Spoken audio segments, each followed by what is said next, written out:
On this episode of Short Par 4, the podcast, get ready for one hell of a good time. We have none other than the OGs from Australia, Sean and Dale from GolfGod's, as well as special guest Sean Guerrero, Golf Bold. Trust me when I say this, you do not want to miss a single second of this one. Oh, yes, Muffy. Look, another golf podcast. Yes, let's be quiet and reserved. No. This is the Short Par 4 podcast. You'll hear stories and interviews from athletes to artists, from CEOs to chefs. All connected by the love-hate relationship with golf. You're listening to Short Par 4, the podcast. I think we beneficially we kind of just go around the table and introduce ourselves and kind of to all the listeners who you are. And we'll start with little boss man over here. Awesome. Bobby DeMeo, CEO of Short Par 4. Bobby! Hey. Welcome, Bobby. That's real in studio too. This could be a long way. Tad Frost, operations manager at Short Par 4. Tad, welcome. Welcome, Tad. Thank you.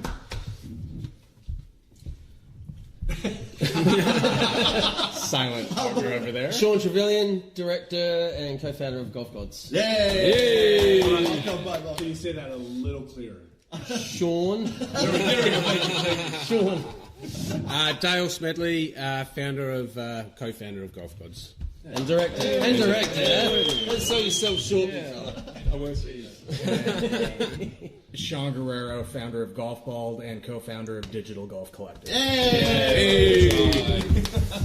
Okay, so for everybody listening, we're kind of just setting the scene here. We're out in Arizona at the GolfGod's and Golf Bold Desert Classic. Desert Showdown. Yeah. This is the second year? Third year. Did you research? I'm fine as fucking host.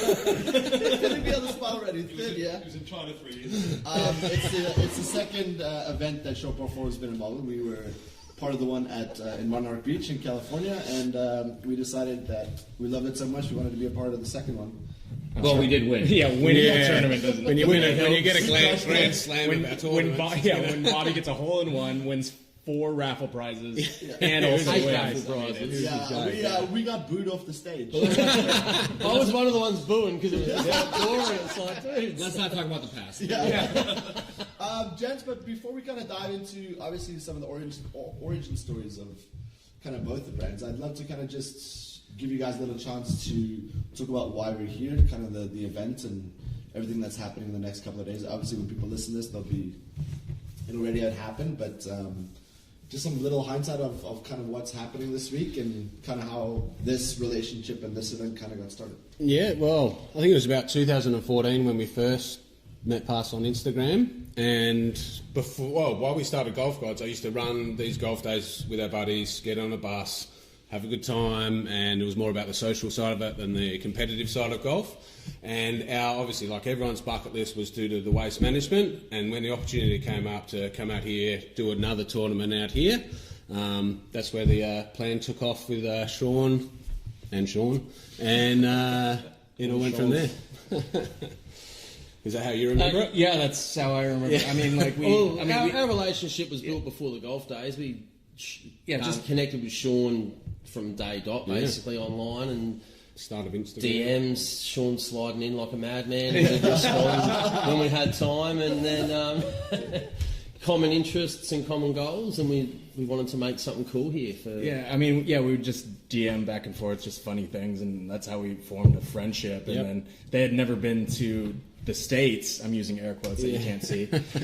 So we figured what better chance than to get them out for the craziest week of the year at Waste Management. So and that's when we launched the first tournament together 3 years ago now, which seems like yesterday. I can't even believe that. And it's been a blast, and it's just been such a anticipated event where we bring all of our friends from social media all across Instagram or whatever channels together, where we just all have a few drinks, play some golf, no posting requirements or anything, just come and hang out. And it's just really gotten the golf community together, especially from social. Yeah, I mean, for anybody that's listening that hasn't been to one of these events or haven't even seen it, I mean, Bobby, you can talk to it. It's probably one of the funnest days we had. Yeah, it's when you get to go out, and it really doesn't matter how far you hit it, how straight you hit it. It's a scramble. Just hookers and cocaine everywhere. Everyone on the secret. Cocaine and hookers paraphernalia of clothing. All jokes aside, just kidding. So there's no restrictions on this podcast. Okay, now I got it. And there's no drug testing at the event. So, I mean, whatever, you do what you want. One of the cool things for us, I think, was, we being in Florida, see a lot of the influencers and all that, and getting to the event, I got to meet, so many people for the first time that, you see somebody on Instagram, you see what they post about, you see who they are just through Instagram, and then you get to meet them in person. You're like, whoa, dude, you're actually real. Yeah. That's cool. Your Instagram is 5 minutes of your day. That was Dale and mine for the first, 3 years before we came over here. We grew our business online and an e-commerce store, and talked to people like Sean from GolfGod and a few others, but he was one of the key ones we got along with. But they're a DM, they're a picture, they're not until you meet them and you're like, you're a real dude. Because we're Aussies and a couple of dudes from Australia, and then you come over here and you're just meeting people like, oh yeah, you're all real people and we're all doing stuff. And well, we came in for the event in California, and we decided to meet you guys for lunch. Share what you said to Sean. And after the first 2 hours of being with us, so I was, Jock and I sit down to have lunch with the guys from GolfGod's. We're like, okay, cool. Let's meet them for lunch, have a drink, we'll talk.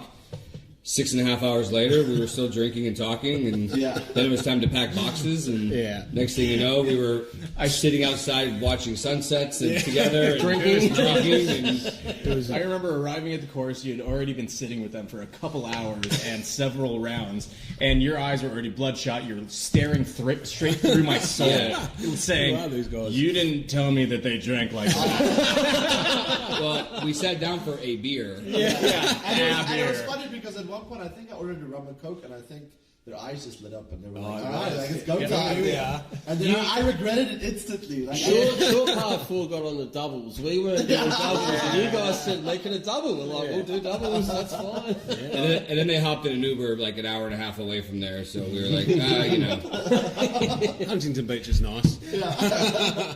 No, it was a great event. So I think what's really kind of the main theme here is to kind of dive back to where you guys started. Obviously, for anybody that follows a lot of golf pages, both your pages are really big and kind of the humor and the fun side of things. But I mean, we all started zero at some point. So, Jen's how the fuck did you guys from Australia and where did it start? When did you feel November 2014.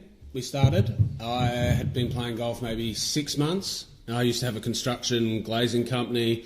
Used to get a bit of spare time when jobs didn't quite go through. So we'd play a bit of golf. And then I started seeing videos of Roman Beku, the trick shot guy, Coach Rusty, and then a bit later hole-in-one trick shot Josh. And we started posting these guys, and no one was doing golf trick shots back then. Yeah. So that sort of content went really viral, hence why obviously those guys have got a little bit of an Instagram following. We'd already talked about doing some sort of business together, whether it was importing from China, and we bought e-commerce. What, did you swipe right, or did you swipe? Who swiped right? He swiped right. I could see that. It was an easy sell. He was in London. He came back. I said, I hadn't even told my wife at this stage that I had the page. And I said, I've got this little Instagram page. So hang on, let me just interject here. So I'd been in London for a year, and Dale had got into golf a bit, and he came up with this idea, and we'd always talked about having a business together, and we're both in construction. I'm a plumber by trade. He had his glass business. But we were like, e-commerce and the internet, it's just a big world. There's a lot of opportunities there. So without having a direction, we were just like, that's a world we could be in, we could do stuff in. We used to catch up for beers almost every night after work and just see what was happening in the world, just talk about blogs and read about companies doing websites. Stuff. So anyway, I come back from London. I did a gap year at 30, which most Aussies do it at fucking 17 or 18. I did it at 30, like a midlife crisis. Went to London, had a fucking blast, had a great time, but was come back like bankrupt and was just pretty down in the doldrums, desperate. Dale at like 3 in the morning, not even a joke, 3 o'clock in the morning of a party. He grabs me, he's like, dude, I've got this idea we can do. And I'm just like, oh yeah, and he's like, it's Instagram and it's golf. And I'm like, I don't use Instagram, I haven't played golf for fucking years. And I'm just like, I'm in. Like, shook hands on it straight. I'm like, I'm in, I'm 100% in, but we need to talk about this sober. Let's catch up for lunch and actually go through what the hell you're talking about, and then we can go from there. And that was a pitch to get me on board. And when we got to 10, that was 2014. That was 2014. Like the first 2 days of 2015. So he started. So right when Australia got the internet. Yeah. You had to know people back then to get internet in Australia. It was like we were starting to catch up. Yeah. And, It's all making Spread sense now. fake news around America. But But just so everybody knows, the accent is Authentic. but it is an Australian accent. Yeah, So so- if you're having trouble like I am, You got to listen to it. we'll I'll make speak sure to put slower. some subtitles in there. I just asked that our American compatriots ask us to speak slower because I will. I just, tell yeah, but the me. drinks start flowing and then it just becomes a blur. You're feeding me. I've got 4 So that was drinks in front of me. 2014. So we got to 10,000 followers and then made a pact that I would start telling people. We didn't tell our friends. We played pranks on them that we shared. What did we do with Ronnie? So we had a mate. So we got to 10,000 Instagram followers before we told anyone. But amongst that, because our target market was literally our type Beers. of friends, Our first and ever our marketing post was vibe, a half bottle of we just scotch, thought, of let's course. instead of what the model is of tell everyone you know and get them to promote it for you, we're like, well, that's a bit of a false prophecy because it doesn't mean anyone likes it. We'll tell no one. We'll keep it secret, and if people like it, they like it, and we'll get a gauge if people like it. And we're aiming at our friends, at us. We're aiming at ourselves, so let's see what happens. And so one mate, he followed our page. And we were on the course one day and we shared a photo of one of our gloves Melbourne Bitter Can. with Melbourne Bitter Can, which is an Australian beer. And a good mate of mine tagged me personally on the post and said, these boys drink Melbourne Bitter, can you believe it? And so we responded from the golf page, and I can't exactly remember what it was, but we just responded with like a bet, like, well, why don't you guys have a bet and the winner will win a glove? And we said it that he would win, whatever the bet was.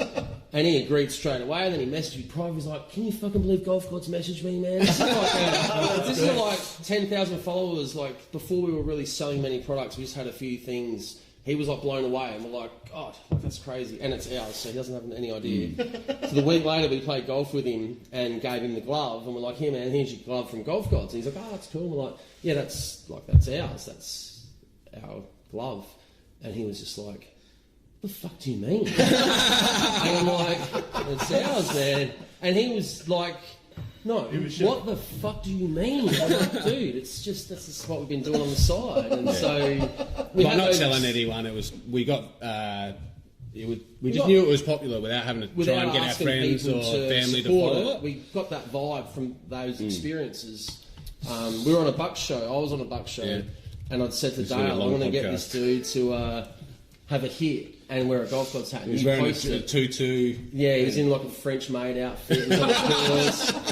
And because I'm wearing my GolfGod's hat and my friend's like, oh, GolfGod's, what's that? I'm like, oh, it's just this page, it is what it is. And I'm like, oh, they'll post you if you put this on. And he did. And I sent it to Dale. So he sent it to me. I was at home, so I posted it, and then next thing, like, oh, they fucking posted it. So we had that validation from our target market, which were our friends, without actually ever telling them.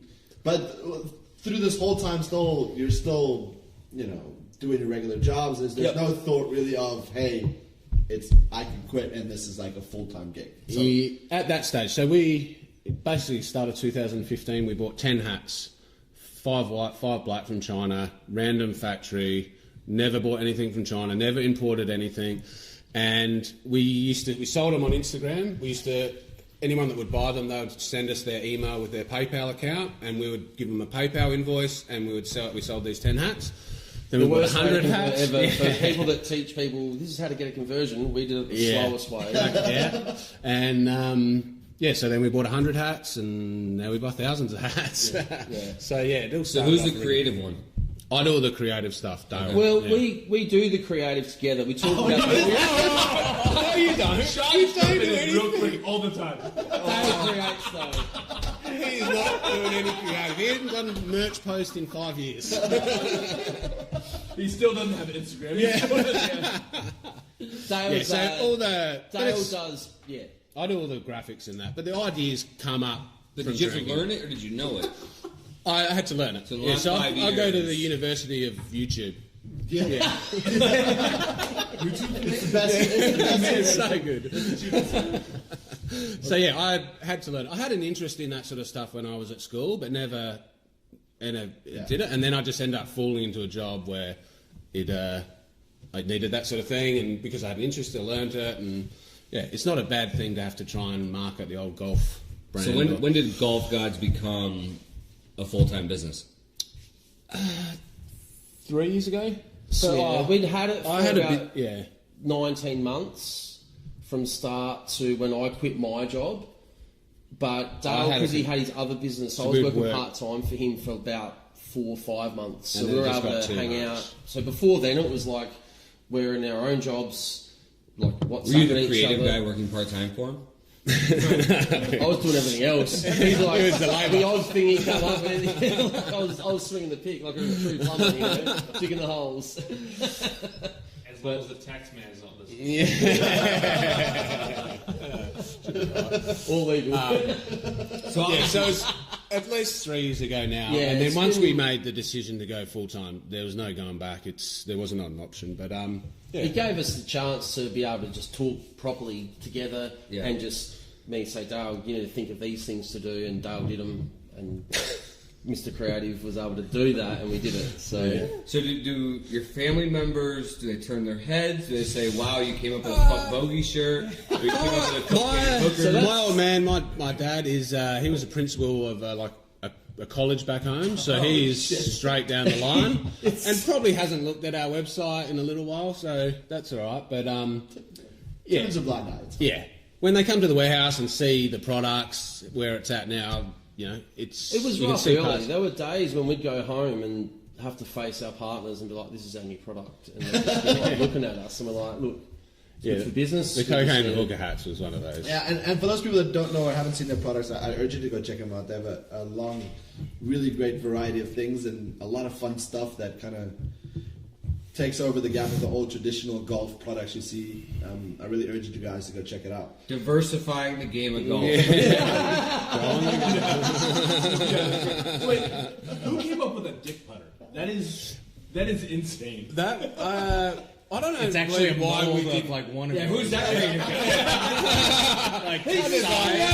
Like, Now, he's the creative guy, right?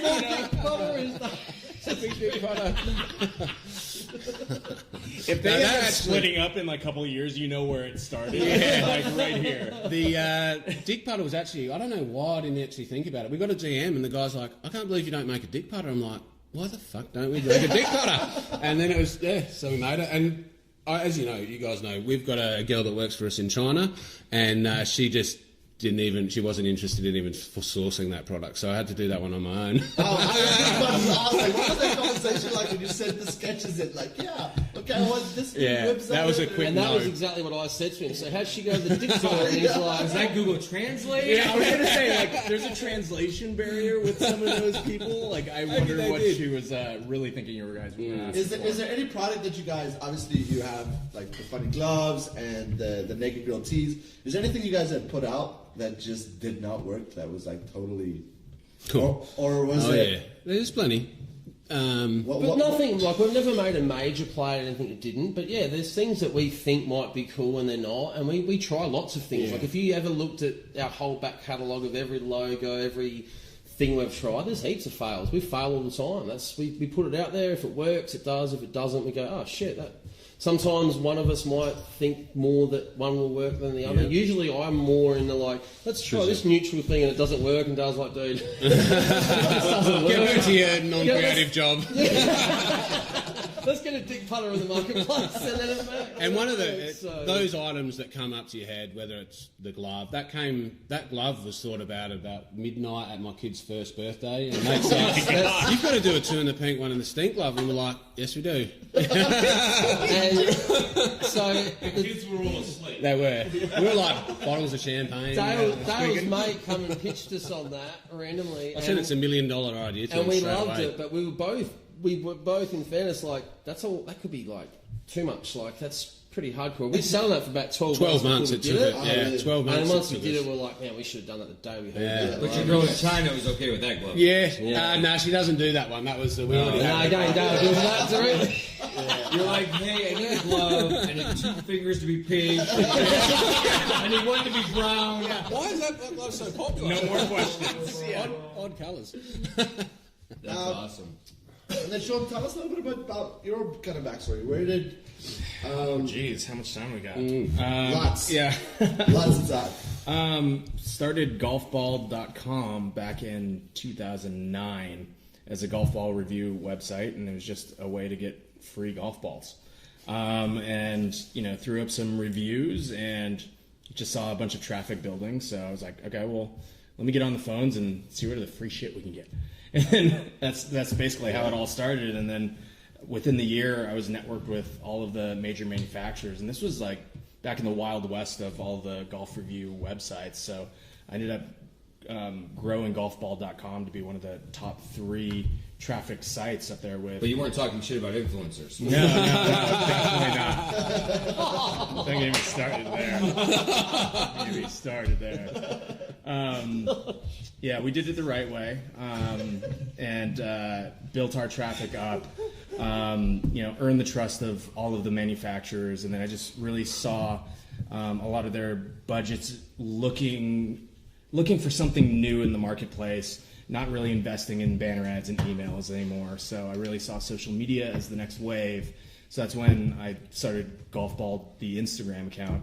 I think end of 2012, beginning of 2013, and just really focused on that. And I was just posting stuff that I wanted to see or made me laugh, and then would just put my own like twist on it, and would just post it every day. And once that avenue opened, I really saw so much more potential with that side of the business, social media wise, than the website. So I pretty much transitioned the company to more of a social media company, and then I just started meeting so many amazing people in the industry, either trying to do the same things or just innovating and growing the sport, and actually like making it fun and kind of going against the norm, as you said, of the stuffy golfer, and really trying to reach that new demographic with all types of content that really appealed to me.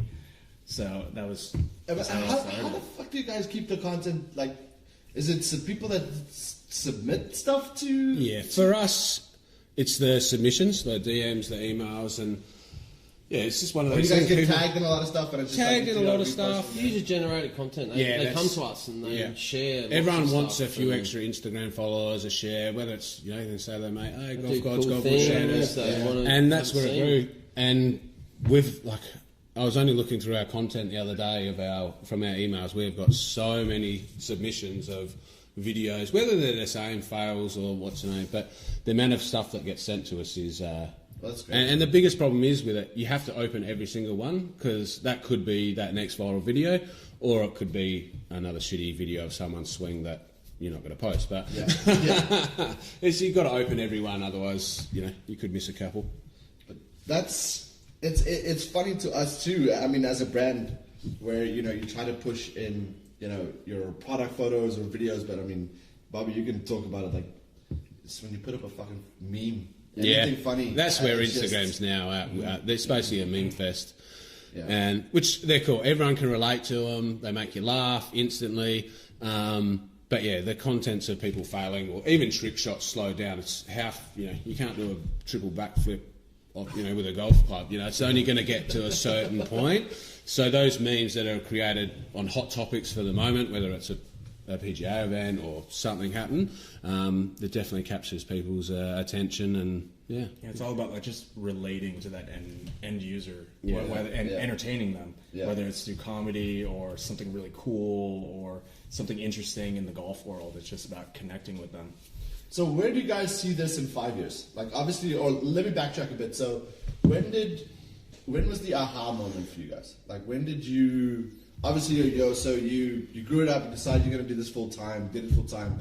Was there like really a specific moment where it was like, holy shit, like we can do this? So for me personally, when Dale pitched me the idea and then we spoke about it sober the day after, I was like, this is actually a great idea. Like that was probably my aha moment. And for all the journey of the 19 months before I could quit my job, I always had faith in it because I was like, this is just a gap here of just something that doesn't exist in an industry that just doesn't do this stuff. So we're not answering to anyone. We can do what we want. We can push it as hard as we want. And the only person we answer to is our wives or partners at home, basically. If we can clear it with them, we can get it done. And the angry kangaroo that keeps coming around.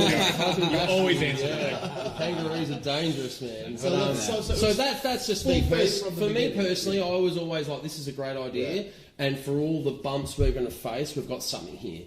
We can make this into something more than what it is. But as a brand based in Australia, what percentage is US based business versus sales are like majority sales to the US? into the US are 80%, 85%. Wow. Yeah. We've changed the way obviously Australians and Americans write differently. The colour. There's two different ways of spelling it. We got to a point where we changed to US currency to cater for the Americans because. Let's tell the story about the USD. Back when I had the pick and shovel on my shoulder and not doing the karate stuff, and I was dealing with the complaints, people would get onto websites in Australian dollars, and it would be like, well, what does that mean? I'm from the US, and so... Or you'd write USD and they'd think it's used. Used. And we got a DM, it's like, why would you have used shorts? I'm like, it's USD, that's your currency. We don't take new money, only used money. It's your currency. I mean, I don't know what to say to you. I don't know how to respond to that. So it's your currency, but... Yeah, so we made a shift a couple of years ago. The spelling of words, because the other thing is people will comment, you don't spell favourite like that, or you don't spell this like, all right, we'll just cater for you guys, because it is 85 between Canada and the US. It's nearly 90. Everybody thinks you're a US company. Yeah. They don't know that you are from Australia. No, that's right. So I don't know what the question was anymore. Where was your aha moment? Oh, okay. Mine was, we got a new warehouse, 5 months ago? Yep. I think it's about 3,000 square feet. I don't know conversion, man. And when we first got the keys to that... It's USD, don't worry about it, it's used. Yeah. When we first got the keys to that, the first few weeks walking around there and going, we used to be in my backyard... When we first started doing it, he was using a computer that the keyboard didn't even work. And now we've got this huge warehouse, we've got containers coming in. That was probably my moment, those first few weeks of that new warehouse, so 4 or 5 months ago, thinking, it's awesome. Yeah. So he obviously had fuck all faith in you. Yeah. He only realised in his last couple of months. You know what I mean? Yes, but I had faith in him. And I was like... So from the GolfGod's team together, what's coming up? Do you guys have ideas of other events? Do you guys... a big rotor. We're going to do rotor, Sean, I know. California again in May. Yeah, we'll do the Cali Classic in May. Cool. Florida. We're Are they sure before us to go defend their trophy? Yeah. Florida in September. Still at Miami? We're figuring that out. Okay. Hopefully. Yeah. We're in talks. Maybe it's still in talks, but maybe Palm Beach National for the Florida event. Very cool. And possibly there might be a Vegas Bali. Did we talk High. to you about Vegas, He Sean? doesn't know. He's learning as we go. In October about the Serranos. I only finally met up with you 2 beers ago and just an hour ago, so we got lots to catch up. This deal's happening right now. I mean, based on your guys' followings, I'm sure you're going to have a really tough time selling the Vegas one. Yeah. Sounds like a horrible talk. Gosh, I'm like nervous actually for the people attending it. Cocaine and hookers. Yeah. Paraphernalia. All right, so one thing before we stop. What's the #1 selling item at GolfGod's? The glove. Yeah. The glove or the cocaine. And so we haven't talked about the name of it. The what? name of the glove. Doing the paint on this thing? Well, that's not the Oh, name the of it. zeros, yeah. It's after 0 fucks from Conor McGregor. So we basically, when the glove came out, because we were so sure we'd cop so much hate, we're like, we think this will work, but we think it's going to be hated on. So we're going to call it we're going to call it the Zeros glove, because we just give 0 fucks. Like, we just want to fucking get it out there. If you like it, you buy it, or you click like on social media. Otherwise, you don't look at it. And it fucking sold really well. So now the name doesn't even apply, because it wasn't really the hated thing we thought it would be. But that's why it's called Zero's glove. Have you guys? Zero's glove has been super popular. Have you guys have gotten any slack from traditional golfers? Like anybody that messaged you like, hey. Yeah, so we've had 7 or 8 cease and desist. We've been sued once. So we've been through all that. There's a few brands. We've been through a lawsuit for 18 months. But, apart from there's been no pushback from traditional golf being like, what are you guys, this is bad for golf, this is... There's definitely that. It's not now. I think in the early days there was a lot more hate than now. We find people... We've been around long enough. You know what you're getting with us. If you've just discovered us today and you see it, oh yuck, I don't like that. Great, don't follow us and just block it off. Some of the people that comment on especially the 2 in the pink one, the stink glove, could be like a 50-year-old lady laughing, and that just makes your day. Yeah. That's it. We just try to have fun. We just want to have fun. So it's just like, you know what? It's just we're here to have fun. Yeah, we think it's important for the game to kind of bring that useful and playful side to it. There's some crazy phone sliding over there. Yeah. What's that? Well, I mean, you guys do sponsor the best beer runner around. You know, he's been driving, This one just showed up out of the blue. I didn't even hear or see him put it down. I was like, so is there anybody out there playing golf that's wearing your stuff? We've got one sponsor. He plays on the... Sponsored athlete. Sponsor, he's here. He's keeping an eye on us. Campbell, let him introduce himself. Campbell Rawson, professional golfer, PGA Tour Australasia and PGA Tour China historically. Where are you from? From New Zealand. But I live in Adelaide. Hail out of Australia. He's the one just laughing on the side. Yeah. Making sure the beers are full. Yeah, so that's look, Campbell's a mate of ours, and we love working with him. It's awesome. He had a win right before Christmas. Congratulations. Won a massive Victorian event, Australian tour event, so it was cool. He wore our shirts and... It was the talk of the commentary. They were very accepted. Well, he was very nonchalant earlier. We were talking about, you were telling us about, what game was that called? Quota. And he's like, yeah, so he's a 27 handicap, he's a 15, I'm a +4, he's a 10, so nonchalant. Well, I mean, honestly, if he wants to play professional golf, he probably needs to be fucking... Yeah. And that's probably how nonchalant... What does that say about pros making par putts don't last very long? Oh, what is it? Pros making par putts don't last very long. Is it? I mean, when he said he's a +4 and then he says he plays professionally, I was like, is that it? Look, guys, I think before we shut off, I think from a personal side, I think you guys epitomize everything that we want social media to be about. That anybody out there with a little bit of a dream and a passion for this game can go out and do what the fuck ever they want. And enjoy it. Have a good time. Yeah, have fun. I love this story. Absolutely. It all starts with passion. That's I mean, whatever it may if be, you just told, follow if you told before I met you guys and realized and really understood, if you told me this brand on there that's going to sell dick putters to the pink, I mean, I would have said there's just no way. Yeah. And the more I absolutely love you guys. Yeah. It's been fantastic to see you guys, and Sean, you with your new digital golf collective. I mean, it shows that, apart from the quote-unquote influencers and big page, that you guys have brains, and you're there's a bit more to it than posting a meme on social media. Obviously, there's the entertainment side, but you guys have really found a way to kind of make this a business, and I mean, I know Short Par 4 loves you guys, and Well, we like having Jock here because he understands what they're saying. So. Poor Bobby and Tad have not heard a word of this conversation, but the rest of us have had a hell of a time. We had a great conversation. So guys, thanks so much for joining us. Thanks for having us. We really appreciate it. Good. We're super excited for tomorrow.